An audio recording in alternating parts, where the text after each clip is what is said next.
though I have turned myself into a robot, or a clanker if you're chronically online, which is probably the majority of you watching this video now. And I have all the evidence here to back it up. Actually, where did those boxes come from? I hadn't seen it that entire time I was here.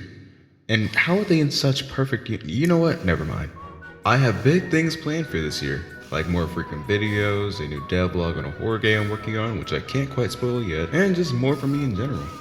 Soon I will have an SCP-5K video coming up. Ah! This needs to stop. I'm getting tired of this. Where did you even come from? Who are you? Okay, not the talkative type, I guess. Alright, back into the pit you go.